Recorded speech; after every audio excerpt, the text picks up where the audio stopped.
드디어 로마로 가는 바울의 모습을 우리가 목격할 수 있습니다.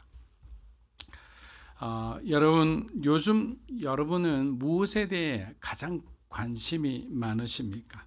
또 어떤 것을 가장 자주 찾아보고 계십니까?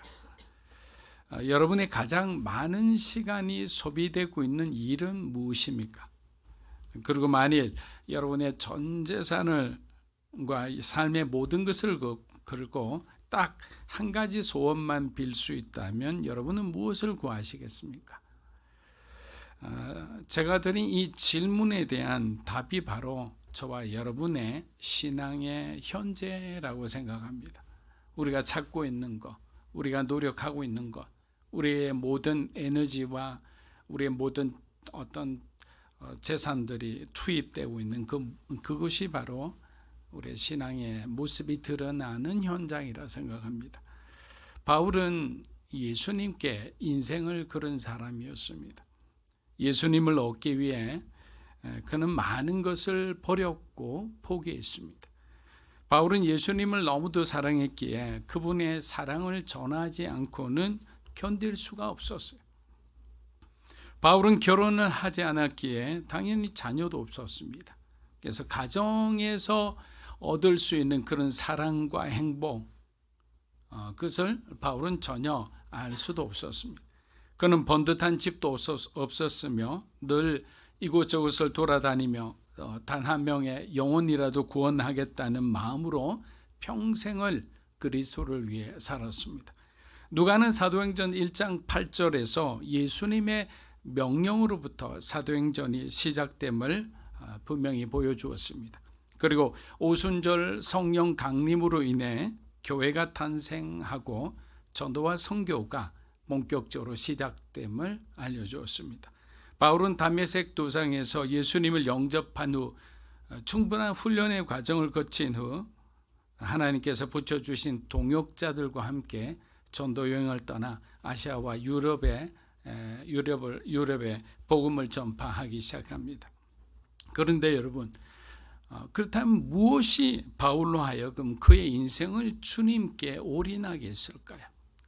항상 어떤 계기가 있잖아요. 원인이 있고. 사람마다 해석이 조금씩 다를 수 있지만 저는 세 가지 이유가 있다고 생각합니다. 첫째는 영적 깨달음입니다. 바울이 눈을 뜬 것입니다.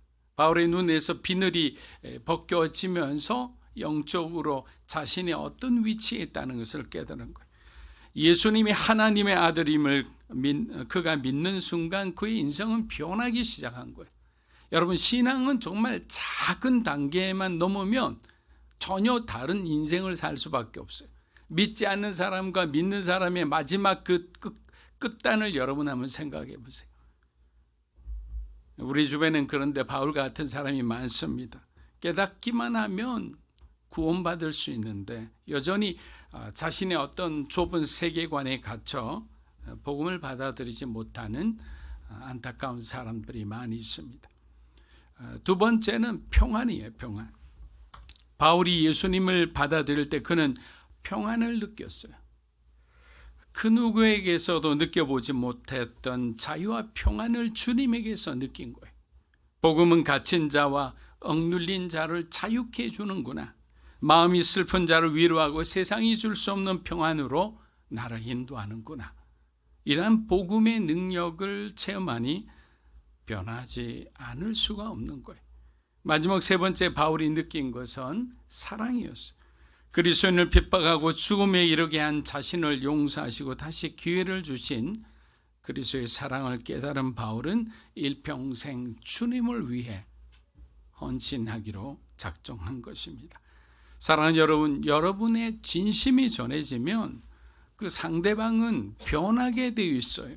여러분, 복음은 어떤 겁니까? 복음은 다른 사람을 변화시키는 게 아니에요. 복음은 나를 변화시켜서 나로 하여금 상대방을 변화시키는 거예요. 그래서 변하지 않았던 사람, 변하지 않았던 부모님이, 변하지 않았던 자녀들이 변해가는 모습을 보고 그들의 선한 모습, 그들의 건강한 모습을 보고 부모님들이 영향을 받아요. 자녀들이 영향을 받는 거예요. 그러니까 먼저 내가 깨어지는 것을 받아들일 때 복음은 확장되어져 가는 거예요. 열매를 맺는 거예요. 근데 나는 전혀 변화가 없이 내가 전하는 예수를 그 누가 믿을 수 있겠습니까? 그래서 복음에는 반드시 변화와 성숙의 열매가 뒤따라 와야 한다는 거예요. 저와 여러분의 삶에 어떠한 주님을 닮아가는 그 변화가 일어나고 있습니까? 아니면 내 삶이 점점 더 성숙해 가고 있는지 우리는 한번 정직하게 돌아볼 필요가 있다고 생각합니다. 바울이 수많은 우여곡절 끝에 드디어 로마로 향하게 되었습니다. 유대인들의 관점에서 여러분 바다라는 것, 여러분 바다는 어떻게 생각합니까? 이제 여름이니까 바다로 가면 수영을 하고 굉장히 즐거운 놀이터 같은 생각을 하실 거예요. 그런데 유대인은 바다는 괴물이 사는 곳으로 여겼습니다. 그리고 죄인들이 심판받는 곳으로 여겨 굉장히 두려워했습니다. 그러나 바다는 심판과 구원이 공존하는 곳이었어요.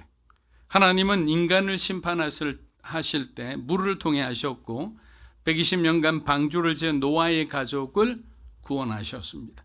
출애굽할 때 이스라엘은 홍해를 건넜지만 이스라엘을 추격하던 애굽의 군대는 홍해 안에 수장되어 버립니다. 요나가 바다에 빠져 물고기 뱃속에 3일 동안 보낸 것도 그가 하나님의 말씀에 순종하지 않았기 때문이에요. 그래서 유대인들은 바다나 강에서 어쩔 수 없이 고기를 잡으면서도 동시에 바다를 두려워했던 거예요. 사도행전 27장 우리 1절에서 2절 한번 읽어보겠습니다. 우리가 배를 타고 이달리아로 가기로 작정됨에 바울과 다른 제수 몇 사람을 아구스트 백부장 율리오란 사람에게 맡기니 아시아 해변 각처로 가려는 아드라무테노 배에 우리가 올라 항해할세 마게도니아의 데살로니가 사람 아리스타고도 함께하니라. 자, 이번 로마행은 바울 혼자만 호송되는 것이 아니라 다른 제수들과 함께 육로가 아닌 배를 타고 로마로 갈 예정이었습니다. 사도 바울이 현재 있는 곳이 어디죠? 가이사랴죠. 근데 목적지는 로마인데 지중해를 반드시 건너가야 했습니다. 이유는 가이사랴에서 로마로 가는 직항이 없기 때문입니다. 그래서 바울이 탄 첫 배는 지중해 항구를 돌아다니는 아드라무테노라는 배였습니다. 그런데 이 배는 죄수를 호송하는 어떤 특수선이 아니라 그냥 단순히 어떤 짐을 실어 나르는 운항선이었습니다. 그래서 배에는 죄수를 외에도 일반 장사하는 사람들도 타고 있었습니다. 그런데 2절을 보니 알 듯 모를 듯한 사람의 이름이 등장합니다. 아리스다고. 여러분 아리스다고 어떤 사람인지 아십니까? 그는 바울을 통해 예수를 믿게 된 사람으로 사도행전 19장에 보면 바울 대신에 아데미 신을 숭상하는 사람들에 끌려가 큰 곤욕을 치루었던 사람입니다. 다른 말로 하면 그때부터 바울을 따라서 바울의 제자가 된 사람이었어요. 여러분, 하나님께 만남의 축복을 놓고 한번 기도해 보십시오. 좋은 사람을 만나는 것만큼 큰 복은 없습니다. 함께 주님의 일을 할 수 있는 사람, 함께 동역하면서 세상에서 정말 참 빛과 소금처럼 살아갈 수 있는 그러한 사람, 그런 사람을 만난다는 것은 하나님이 우리에게 주시는 가장 큰 축복 중에 하나일 겁니다. 어떠한 상황 속에서도 여러분을 지지해주고 도와줄 수 있는 사람을 만난다는 것, 그것은 복음 안에서도 너무나 소중한 은혜라고 생각합니다. 여러분, 지금 배에는 누가 타고 있습니까? 누가와 아리스타고가 함께 타고 있습니다. 만일 바울이 몸이 아프면 누가 도와줍니까? 누가가 도와주죠. 그리고 몸이 불편하면 아리스타고가 필요한 조치를 해줄 거예요. 이처럼 하나님의 일은 혼자 할 수가 없어요. 그래서 누가는 27장 1절에서 시작을 뭐라고 얘기합니까? 우리가 배를 타고, 바울이 배를 타고라 얘기하지 않고 우리가 배를 타고, 험한 길입니다. 중간에 어떤 일이 생길지도 모르는 그런 상황이에요. 그런데 하나님은 바울에게 동역자를 붙여주셨어요. 함께 할 수 있는 사람, 목숨을 걸 수 있는 그러한 귀한 동역자를 붙여주셨던 거예요. 여러분의 삶 가운데도 그런 귀한 동역자가 하나님이 붙여주시기를 주의 이름으로 축복합니다. 때로는 우리가 그런 동역자가 되어야 되는 거예요. 단순히 우리를 중심으로 우리가 필요한 사람 붙여주세요가 아니라 나도 어떨 때는 여러분이 사랑하고 여러분이 정말 지지하는 그 사람의 정말 아리스타고가 되고 누가가 되는 거예요.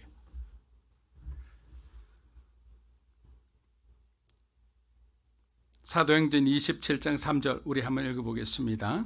이튿날 시돈에 대니 율리오가 바울을 친절히 대하여 친구들에게 율리오라는 백부장이 함께 배를 탑니다. 이 사람이 이제 바울을 로마 황제까지 이끌고 가는 그 역할, 중요한 역할을 맡았습니다. 하나님은 바울을 위로하기 위해 백부장을 통해 은혜를 베푸십니다. 자, 먼 거리를 가야 되잖아요. 근데 하나님은 중간에 유라가 굴라 광풍을 만나서 굉장히 힘들고 어려운 그런 과정을 거친다는 것을 하나님은 전제하고 계세요. 그러나 바울의 일행은 지금 전혀 모르고 그냥 로마로 간다는 그냥 꿈에 부풀어 있는 거예요. 근데 하나님은 그 모든 과정을 아시니까 시돈에 잠시 들르게 됩니다. 여러분, 시돈은 바울이 전도한 곳이에요. 너무나 많은 동역자들이 이곳에 있습니다. 그들과 함께 만나서 식사도 하고 믿음의 말을 주고받고 서로 축복하고 그리고 헤어집니다. 자, 그냥 아무런 어떤 것이 없이 그냥 가는 거랑 이렇게 믿음의 사람들과 만나고 함께 기도받고 갈 때는 우리의 마음이 어떻습니까? 든든하죠. 우리가 일본 선교로 갈 때도 사랑하는 성도들이 나머지 성도들을 기도해주고 함께 해줬기 때문에 그냥 일본에 가더라도 우리 마음이 든든한 거예요. 왜? 믿음으로 사는 교회, 한국에 있는 믿음으로 사는 교회 성도들이 우리를 위해 기도해 준다는 것을 알기 때문에 하나님은 단순히 우리에게 사명을 주시고 그 일을 하게 할 때 그냥 고생만 시키는 게 아니에요. 소위 맨땅에 헤딩하게 하는 그런 하나님이 아닌 거예요.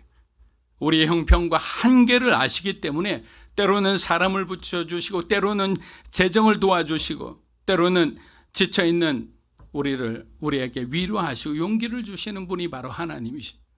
바울 역시 나이가 들수록 몸이 약해집니다. 그건 어쩔 수 없는 거예요. 여러분, 몸이 약해지면 무엇이 약해집니까? 마음이 약해지는 거예요. 마음이 약해지는 바울에게 하나님은 시돈에 있는 성도들을 통해서 다시 한번 용기를 주는 거예요. 네가 가야 할 곳이 로마다. 마지막까지 초점을 흩어지지 말고 힘을 내라. 이것이 바로 바울뿐이겠습니까? 여러분에게도 저에게도 이러한 섬세한 하나님의 사랑이 충만하기를 축복합니다. 사도행전 27장 4절에서 5절입니다. 또 거기서 우리가 떠나가다가 맞바람을 피하여 구브로 해안을 의지하고 항해하여 길리기아와 밤빌리아 바다를 건너 루기아의 무라시에 이르러. 여러분, 우리가 하나님의 뜻에 순종해서 하나님의 뜻을 따라간다고 해서 항상 언제나 순풍만 불어오는 것이 아니에요. 때때로 하나님의 뜻을 우리가 오해할 만큼 강한 역풍을 맞이하기도 합니다.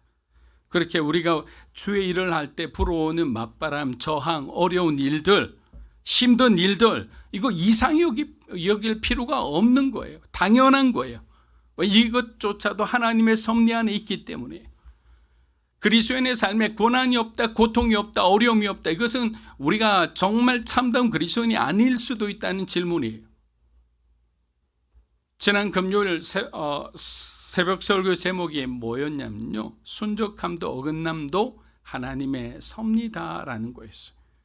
우리는 삶의 모든 일이 순적하기를 바라고 하나님께 기도하지만 하나님은 때로는 우리를 어긋난 길처럼 보이는 길로 인도하는 거예요. 그때 우리는 방황하는 거예요. 하나님, why? 왜 이런 길을 주십니까? 나에게 사명을 주셨고 내가 순종했으면 나에게 허니문 같던 정말 창대하고 넓은 길을 주셔야지 왜 이렇게 좁은 길을 주십니까? 왜 이렇게 협착한 길을 주십니까? 왜 이렇게 사람이 참지 않는 길을 주십니까? 우린 그렇게 충분히 이야기할 수 있어요. 왜? 내가 순종해 줬으니까. 내가 헌신해 줬으니까. 내가 없는 돈 하나님 앞에 바쳤으니까. 하나님은 나에게 길을 열어주셔야만 하는 분인 거예요. 저와 여러분은 그리스도인으로서 하나님을 위해 이렇게 당당히 살아간다고 말하실 겁니다. 그런데 정작 우리는 하나님께 유익이 되는 우리의 어긋남과 헤어짐과 갈등을 제대로 못 보는 거예요. 항상 부정적으로 보는 거예요. 아픔, 깨어짐. 근데 하나님은 이것이 옳다라고 하는 거예요. 너희에게 유익하다. 또한 나에게도 유익하다. 바울과 바나바의 헤어짐은 우리에겐 정답처럼 보이지 않지만 하나님께는 정답이었죠. 이를 통해 마가는 베드로에게 훈련받아 마가복음을 적어요. 베드로는 실라와 함께 빌립보 감옥에서 놀라운 찬양의 기적을 일으키며 로마 시민권자였던 실라와 함께 그들에게 조금의 어떤 꼬투리도 주지 않고 복음은 정말 로마를 향해 점점 전진해 가는 거예요. 깨어졌을 때는 너무나 아프지만 결론적으로 어떻습니까? 우리에게 유익한 일이었다라는 거예요. 여러분의 삶에 지금 어려운 일들이 일어난다면 여러분 정말 마음을 비우고 기도해 보십시오. 근데 내 마음에 평안이 온다, 자신감이 있다. 그럼 여러분의 삶에 닥쳐오는 고난과 고통은 하나님의 섭리 안에 있는 하나의 과정이다. 반드시 통과할 수밖에 없는 길이라는 것을 믿음으로 여러분이 하나님께 보여주시기를 주의 이름으로 축복합니다. 우리가 가진 것은 믿음밖에 없어요. 하나님이 우리의 어떤 옷을 원하겠어요? 우리 계좌 안에 있는 그 수많은 돈을 원하겠어요? 아니면 우리의 어떤 재능을 원하겠어요? 모든 것을 우리에게 주신 분인데 그걸 원하시지 않는 거예요. 믿음 하나만을, 예수 그리스도를 믿는 믿음만 보시는 거예요. 사도행전 27장 6절에서 8절입니다. 거기서 백부장이 이달리아로 가려 하는 알렉산드리아 배를 만나 우리를 오르게 하니 배가 더디가 여러 날 만에 간신히 니도 맞은편에 이르러 풍세 살모네 앞을 지나 그레데 해안을 바람막이로 항해하여 간신히 그 연안을 지나 미앙이라는 곳에 이르니 라세아시에서 가깝더라. 자, 아드라 무테노로 가는 뱃길은 처음부터 심상치 않았습니다. 배를 타고 가기에는 좋지 않은 계절이었기 때문입니다. 그래서 지그재그로 막 억지로 가서 결국 로마로 가는 배가 있는 무라라는 곳에 도착을 해요. 그런데 이 알렉산드리아 호는 어떤 배냐? 276명이 타고 어마어마한 짐을 실을 수 있을 정도로 큰 배입니다. 그리고 그 안에 구명선이 있을 정도로 뭐 여러 가지 장치가 다 되어 있는 배입니다. 근데 7절을 보니까 뭐라고 되어 있느냐? 배가 더디 가서 여러 날 만에 간신히 니도 맞은편에 이르렀다라고 되어 있습니다. 결국 배는 연안을 지나서 크레타 섬, 그레데 섬이라는 곳에 도착합니다. 우리는 여기서 인간의 능력과 지혜라는 것이 자연 앞에 얼마나 보잘것없는 것임을 다시 한번 깨닫습니다. 여러분, 아무리 과학 기술이 발달하고 건축 기술 모든 것이 발전해도 제방이 무너지고 댐이 무너지고 그냥 수장돼 버리면 그것이 아무것도 필요 없다는 것을 우린 최근에 정말 고통스러운 어떤 경험을 통해서 배웠습니다. 그런데 우리 주님은 어떤 분입니까? 제자들이 풍랑에 아주 곤란을 겪고 있을 때 무리를 걸어오시는 주님이시잖아요. 여러분, 이때 우리는 무엇을 느낍니까? 자연 만물을 하나님은 다스리시는 주권을 가진 하나님이 바로 예수 그리스도라는 거예요. 우리의 믿음의 대상자가 그렇게 위대하신 분이라는 거예요. 사람들은 자연의 어떤 재해 가운데 휘청휘청거리며 자기들의 삶을 어찌할 바 몰라 고통스러워하지만 예수님은 그 물을 잠잠하라 한마디에 그냥 그 폭풍이 멈춰버리고 잠잠해졌어요. 온순해졌습니다. 우리의 믿음의 대상자가 어떤 분인가를 생각하면 우리는 그분께 모든 것을 드릴 수가 있겠죠. 그런데 우리가 자꾸만 하나님에 대해 의심하기 시작하면 우리는 자꾸만 계산기를 두드릴 거예요. 미움받지 않을 만큼만 헌신하면 어떨까? 그런데 그런 게 없습니다. 하나님은 우리의 중심을 보시죠. 우리의 속마음을 다 알고 계시는 거예요. 사도행전 27장 9절에서 11절 한번 보겠습니다. 여러 날이 걸려 금식하는 절기가 이미 지났으므로 항해하기가 위태한지라 말하되 여러분이여 내가 보니 이번 항해가 하물과 배만 우리 생명에도 타격과 많은 손해를 끼치리라. 백부장이 선장 참 11절 보니까 우리가 잘 알겠죠. 앞으로 어떤 일이 일어날지. 바울은 이번 여행이 몹시 위태로운 느낌이 들었습니다. 왜? 바울은 1차, 2차, 3차 전도여행을 하면서 배로 수없이 다닌 사람이에요. 3번이나 난파했다고 자기는 고린도 후서 13장에 그렇게 고백하고 있어요.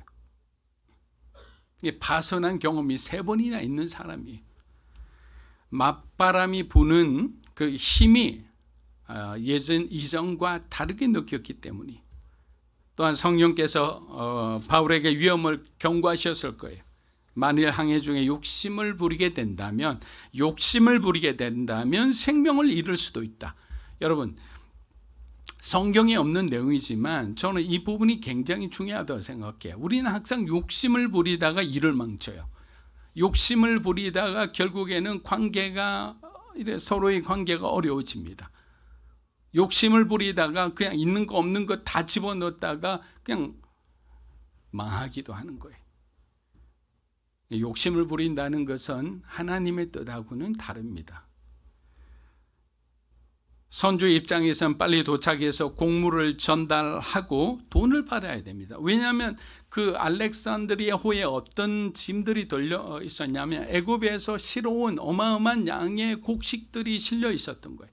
왜? 로마인들이 먹기 위해서. 그런데 어려운 날, 배를 타면 안 되는 날 주문하면 어떻게 되죠? 여러분, 비가 오는 날에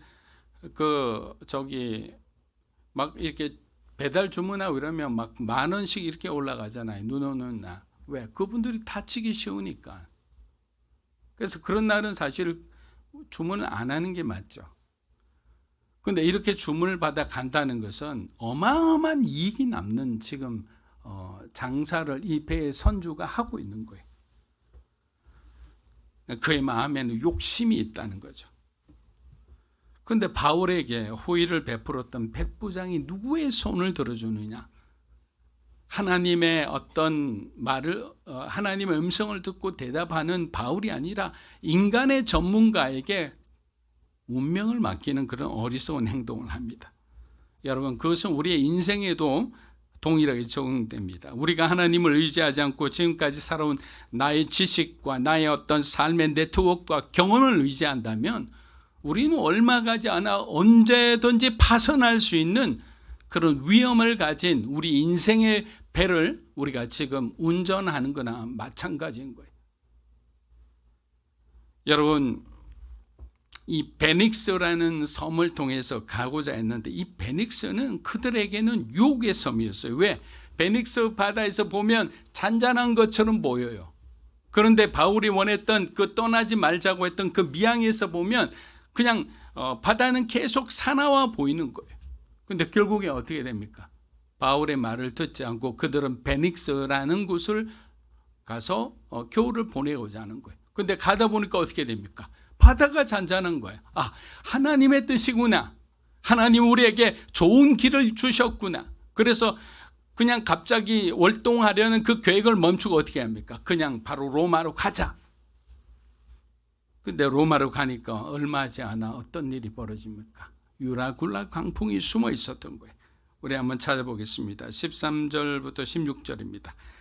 남풍이 순하게 불매 그들이 뜻을 이룬 줄 알고 닷을 감아 그레데 해변을 끼고 항해하더니 얼마 안 되어 섬 가운데 유라굴라라는 광풍이 거기에 일어나니 배가 밀려 바람을 맞춰 갈 수 없어 가는 대로 두고 쫓겨다가 가우다라는 작은 섬 안에 지나 간신히 거루를 잡아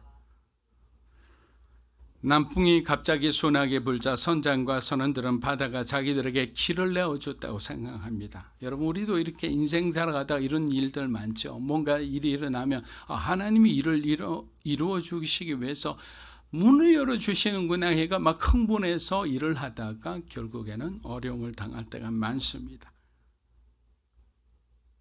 시편 기자가 한 말처럼 1편 4편 4절 우리 한번 읽어보겠습니다. 악인들은 그렇지 아니하며 오직 바람에 나는 겨와 같도다. 여러분, 악인은 어떤 사람이냐면 하나님의 교훈이 없는 사람이에요. 하나님의 교훈을 망각하고 있는 사람을 우리는 흔히 악인이라고 하는 거예요. 그래서 주님의 뜻과 반대로 행할 때가 많습니다. 이와 같은 사람을 성경은 뭐라고 이야기하느냐? 바람에 나는 겨와 같다. 우리가 한번 불면 겨의 껍질들이 날아가잖아요. 반면에 하나님과 동행하는 사람은 시편 3편에 있는 내용처럼 천만인이 둘러싸도 조금도 두려워하지 않는 사람입니다.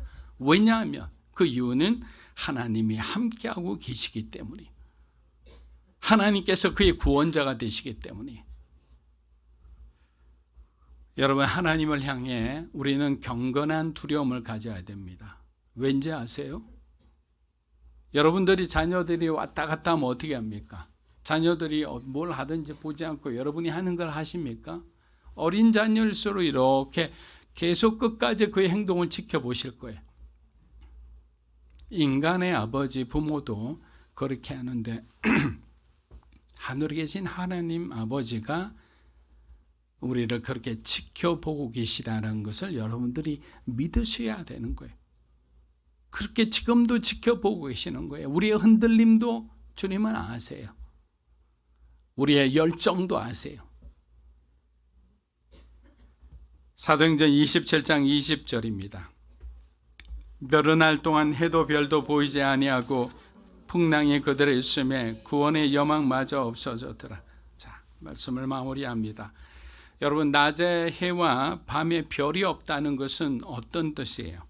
밤과 낮이 칠흑같이 어두운 상황이 되었다. 여러분, 시꺼먼 먹구름 본 적 있어요? 보기만 해도 얼마나 두려운지 몰라요. 근데 그것이 몇 날을 지속했어요. 도저히 소망이라고는 우리가 찾을 수 없는 그런 상황이었어요. 폭풍우가 입니다. 파도가 칩니다. 비바람이 불어와요. 이러한 상황에서 자기가 살아날 수 있다고 생각하는 사람이 과연 몇이나 되겠어요? 지금처럼 우리가 큰 상선도 아니에요. 쇠로 만든 배도 아닙니다. 목선입니다. 목선.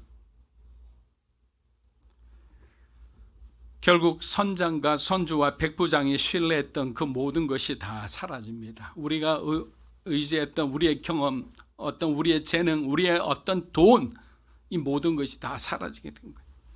그들이 당연한 것으로 생각했던 해와 달과 별 역시 하나님의 은혜가 없으면 우리가 볼 수 없는 것이었어요. 여러분, 우리가 해와 달과 별을 볼 수 있다는 것은 하나님께서 우리의 생명을 지켜주셔서 우리가 이 땅에 존재함으로 볼 수 있는 거예요. 느낄 수 있는 거잖아요. 이처럼 하나님을 인정하지 않는 사람들에게는 구원의 소망이 없습니다.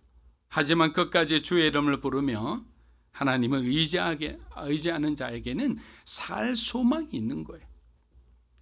여러분, 그리스도인은 어떤 사람이에요? 생명을 전하는 사람이에요. 만일 여러분들이 끝까지 고집 부리고 버티고 있다면 여러분 이제 멈추셔야 돼요. 이제 하나님 앞에 무릎 꿇고 겸손하고 온유하게 여러분 항복을 선언하세요. 괜찮아요. 부끄럽지 않아요. 자존심 상하지 않아요. 주님 앞인데 주님은 또 여러 사람들 앞에 얘야 제 무릎 꿇었다 이제 이런 말씀 안 하세요. 주님은 혼자 비밀을 다 간직하고 있어요. 그러니까 여러분들이 개인적으로 기도할 때 절대로 여러분 다른 사람한테 혹시 들릴까 이렇게 두려워하지 마세요. 성령이 주시는 대로 자유롭게 여러분의 마음속에 있는 걸 꺼집어내는 거예요. 우리가 포기하고 내려놓을 때 하나님은 우리를 영광스러운 하나님 나라 천국으로 인도해 주시리라 믿습니다.